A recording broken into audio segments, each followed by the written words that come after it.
Today we're gonna talk about doing open mics. Brought to you by Coors Oh yeah, Light brought to you by Coors Light. and Shinerbach. That's it right there.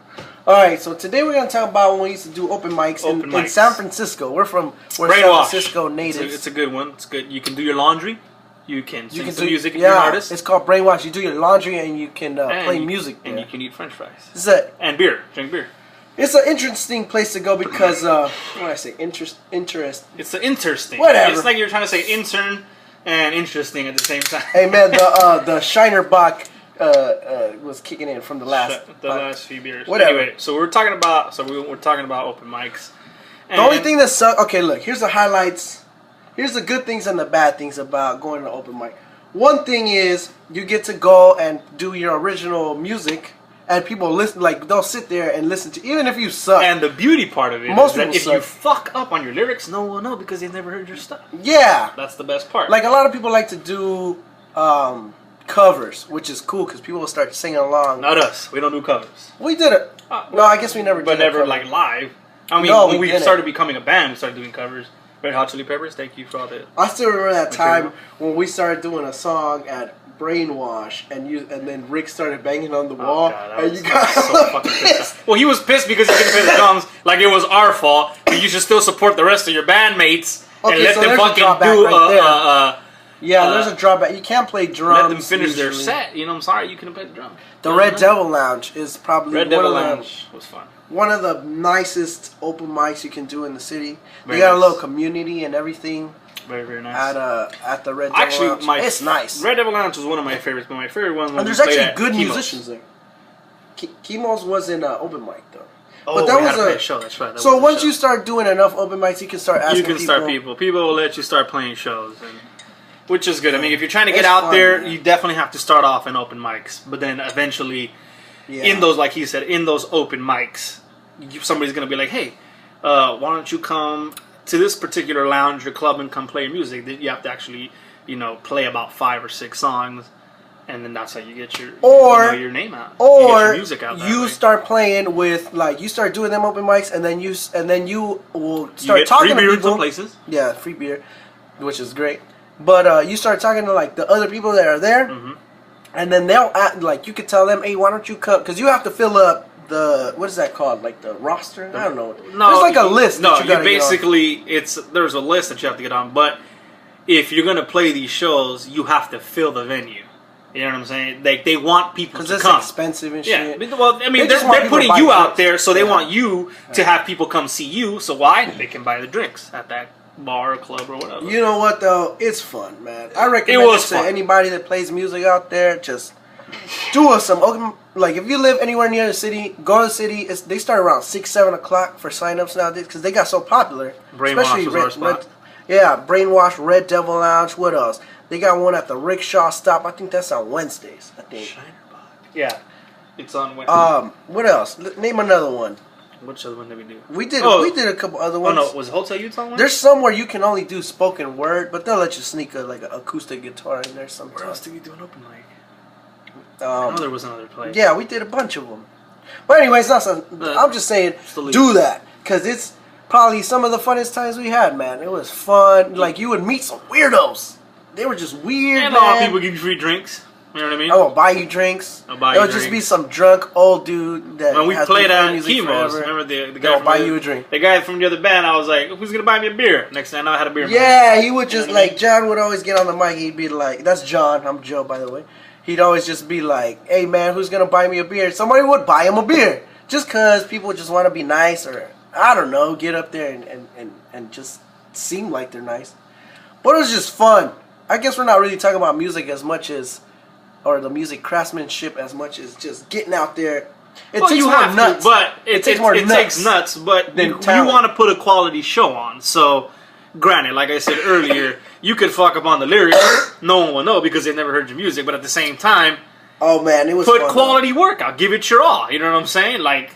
Get into it. If you wrote some powerful lyrics, make sure that shows in your performance. You know what I'm saying? Make sure that you're out there and you're singing. And one tip I could give now because I'm a little buzzed. But one tip I could give is that whenever I would go on a stage, I would always put my back to to the fuck like this, which is not good. Because I would you don't get put shy. your back to the crowd. Well, we were young. How old were we when we started doing it? Like 21, 22?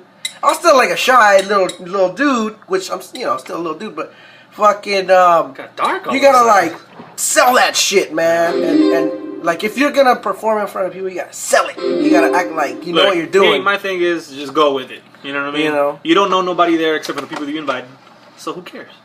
You know what I'm saying? You just have to get over that whole stage fright. Drink some of these. Coors Light. Or once again, Shatterbox.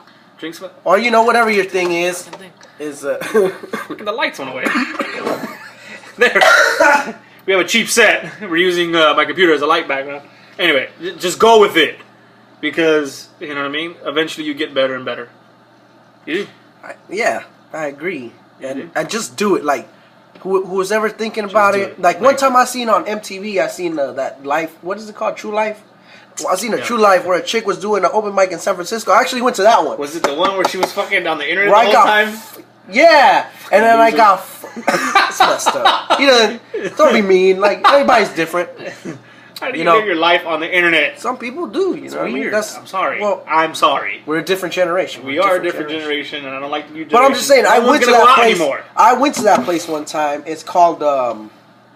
it's down there on Lower Haight, and it is kind of intimidating because you're like basically in a restaurant. I can't fucking remember. I went with Teresa. I'll ask her. I'll post it up next time. But it's intimidating because nobody's listening to you. So if you wrote a really good song, nice song, even if people do like it, they'll act like they don't like it just because they don't want to act like. One of the worst performances we did. Not worse on our end. One of the worst venues we played was it Rocket? Was it Rocket? Oh, the Rocket Room. The Rocket Room. No one cared. The fucking... That place is fun if you do karaoke. Yeah, but know what? We were supposed to perform early in the night, and they kept telling us that we were pushed back and pushed back. I didn't like that place at all. The owner of the leader of the actual venue actually performed like 2 or 3 times because people would drop out.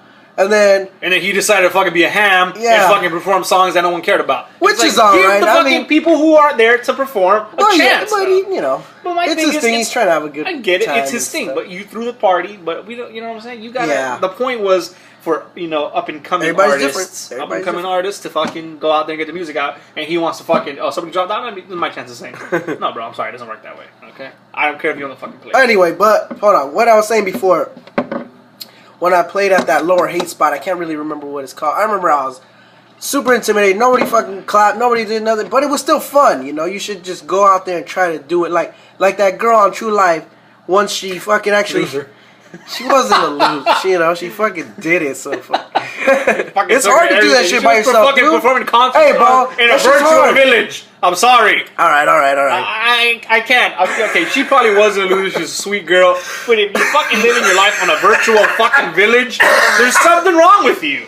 You know what I'm saying? You have issues. Like, that is wrong. Well, that's gonna be the problem with this next video. No one's gonna go to open mics anymore. They're gonna be going to open mics online. That's not an open mic. Whatever. But the point is, she fucking did it, even though she. And then I didn't. I sucked. I sucked that night. I can't sing worth nothing. That's why he sings and I'll play the guitar. But find somebody that can sing. Somebody just go do it. Even if you're like super terrible, and you're just doing it for fun, like as a joke. It's fun, man. You'll meet like weirdos. Like, that's the thing. If you're new to the city too, like San Francisco, that's. If you don't have fun, I think it's you're not gonna have a good performance. If you it's go about as much fun as you can have. Yeah, if you go in there with the mentality that you're fucking performing at the Apollo Theater, I'm sorry, you're gonna suck. That ain't gonna work. It ain't gonna work for you. You're gonna mess up on everything. If you're a singer and you play the instrument, we did that the first couple times, and it's like it wasn't a good idea. It's like no, let's just go there and have fun. It's getting pretty long. It is. So. Thanks for listening or whatever, and it's brought to you by Coors, and we're going to do some more of these because it's kind of fun. If you like them, cool. If you don't, that's cool too. The next one's going to be brought to you by Crest. Crest. Brush your teeth, Nick.